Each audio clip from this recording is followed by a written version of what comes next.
I, the Reckoning Reviewer.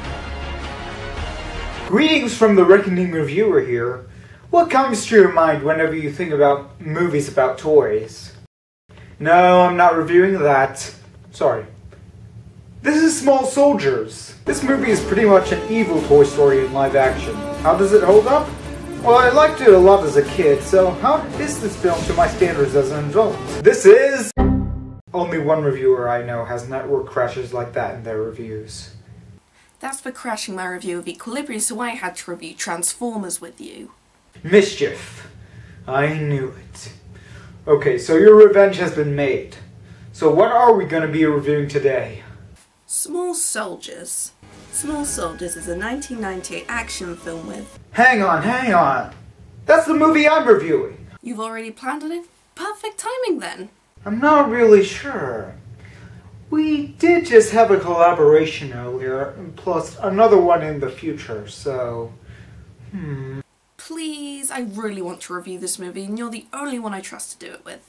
Okay, I guess you have a point. But what will I get in return? I'll send you the next movie I want to review and I'll play the Michael Bay drinking game with you when we review Revenge of the Fallen. You've got yourself a deal, but remember, I'll be holding you to your word. Now, since I'm so nice, I'm gonna let you start us off. Thank you. This is Small Soldiers. The more I look back on my childhood, the more I realise how many films I liked that were action or adventure. Like Jurassic Park, Indiana Jones, the original Star Wars trilogy, you get the idea. But today I'm reviewing Small Soldiers with this Michael Bay worshipper. Small Soldiers was one of my favourite action films during my childhood. I like the concept, the characters and the plot as well. The basic plot of the film is a new franchise of toys being developed gets military chips put into them, which leads them to becoming self-conscious and waging a war against each other, with Major Chip Hazard leading the charge against the Gorgonites. I have a lot of history with this film as well. I thought it was awesome when I first saw it, and I became so obsessed with getting the action figures in the toy line. It's kind of like how I am with Transformers. I should also note that this movie was a popular request for the Nostalgia Critic to do before he had that long period of absence. But his reasoning was that he couldn't make a funny review out of it, so I took the chance to do what the Nostalgia Critic could not. And who better to join me than Mischief? And the film begins with a commercial for this corporation called Globotech who... well, the commercial speaks for itself. Introducing advanced battlefield technology into consumer products for the whole family. Military and consumerism? Foreshadowing. I'm still trying to figure out who the hell would let a military company be in charge of family-friendly products. It's like asking Megatron to babysit. You know something will go wrong. Spare me, you gaseous sycophant. But you've got to admit, the music in this movie is awesome. Globotech, turning swords into plowshares for you and your family. There's just so much wrong with that commercial. And now we meet Irwin, a successful toy maker played by David Cross. You mean David Cross before Alvin and the Chipmunks ruined his career? It wasn't that bad, at least it made a lot of money. Battle for Terra did not. What's Battle for Terra? Exactly. How do I open this thing? And then we come across Larry, played by Gary Unmarried, who is Irwin's polar opposite in the toy-making business. You may not be familiar with our customs, but this is pretty much the way things work down here in the real world. Yeah, well, the real world sucks. Can't argue with that logic. Hello, random hot business lady. Next we meet Dennis Leary years before his hunt for Spider-Man began, and he is the new boss of the toy makers. That's Flatchew. I remember that figure. It doesn't burp, sadly. So Cross starts promoting the Gorgonites, an awesome name for a line of toys. I'm pretty sure this subconsciously contributed to my interest in the fantasy genre. It is a good idea for a toy, but what ruins the presentation for Dave is that it's an educational toy. And Dennis Leary knows that kids have to remain stupid to convince their parents to buy their products. And then Larry introduces us to Major Chip Hazard, who kinda looks like that evil military guy from Avatar who wants to kill all the giant walking blue cats. I sense an Avatar drinking game! No. Aww.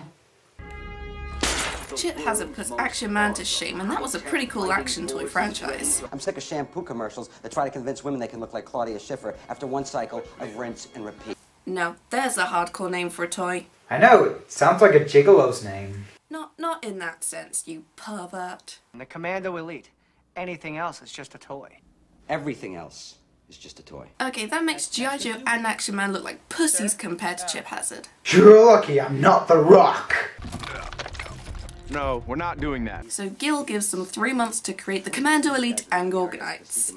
I can't see anything going wrong with that. Mine's Gizmo.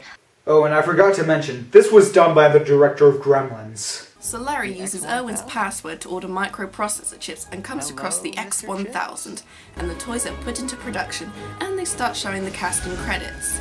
It's been 9 minutes and you're only now showing the casting credits? It's also interesting to note that this was Phil Hartman's last film role, along with the English dub of Miyazaki's Kiki's Delivery Service. And so we meet the hero of the movie, Alan. Alan. Okay, I guess it fits. And then a Globotech truck pulls up outside with all the toys. Pretty soon everything in the world is going to be owned by one giant corporation. Which will be either Gene Co., the Umbrella Corporation, Mom Corp, Soylent Corporation, or, if Wally is correct, By and Large. No, he's obviously talking about Disney. They have both Star Wars and Marvel under their control, but they won't stop there. No. I think he's finally starting to trust me again. What did you do to lose that trust? So, Alan observes Archer and Chip Hazard, and he and Joe are impressed by them. This is a toy version of Avatar. James Cameron, stop using other movies to make your plot devices. So I think it's safe to say that I should add Small Soldiers to the list of movies ripped off by Avatar.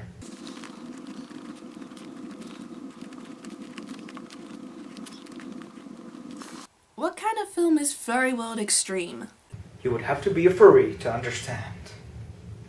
I'm not even going to go into your sick fetishes. So they leave discussing fraud, and Archer and Chip Hazard are made aware of each other's presence. Oh good, it's love interest Mary Jane, I mean Christy, played by Kirsten Dunst, and her whiny little brother. I've heard about you. What has he done? I have no idea. I haven't even heard of a lot of the films he's been in after this movie. The annoying kid finds the action figures that are alive and decides he really wants one. No, I want the other one. I want doesn't get you, little brat. And of course, Christy has a boyfriend. Well, ain't that just convenient? And we meet Sam, I mean Alan's father, Stuart. Now, remember why we moved here? To get away from the stress? I'd move too if Transformers were destroying Detroit. I wouldn't, that sounds awesome. Then we meet Christy's father, Troy McClure, complaining about a tree, which prompts Stuart to defend his precious tree, like how he defends his precious grass. Sam, I do not like footprints on my grass. What? There's no footprints. That's why I built my path. Have you heard of those small dishes that you can put on top of your house? Yeah, but it's a plot point. Alan bitches about no one trusting him, but the movie still hasn't told us why no one trusts him. And he finds Archer in his bag and he begins talking. Greetings. I am Archer, emissary of the Gorgonites. The animatronics are fascinating. Greetings, Alan. Now shut up. What did you say? And thus Siri was born. Meanwhile, at the toy store, Chip Hazard decides to become a little more self-aware and awakens his troops. There will be no mercy. Did Chip Hazard just break the fourth wall? The commandos go and look for new weaponry because apparently their guns won't work. Symbolism! So Archer begins looking through the web and finds a lake that he thinks is Gorgon, and Archer declares Alan a friend of the Gorgonites.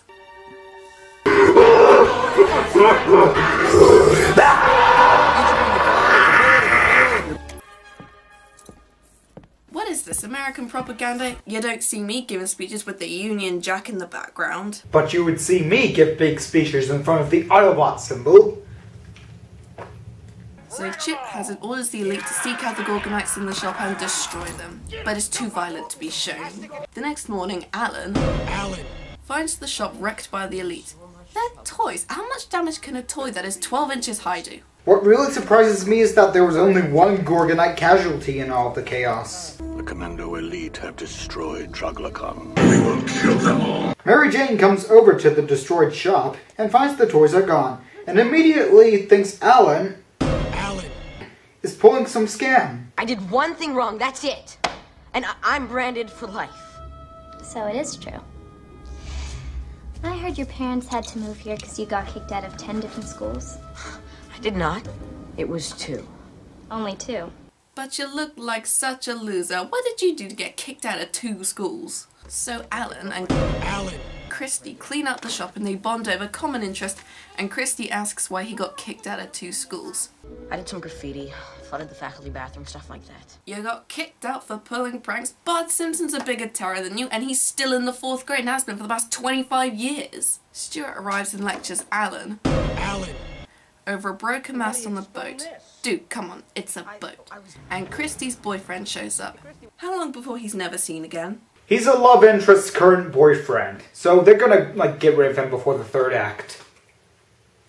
We then cut to Link Static chucking birds' eggs out of a tree, and they fling brick bazooka onto Alan's bike.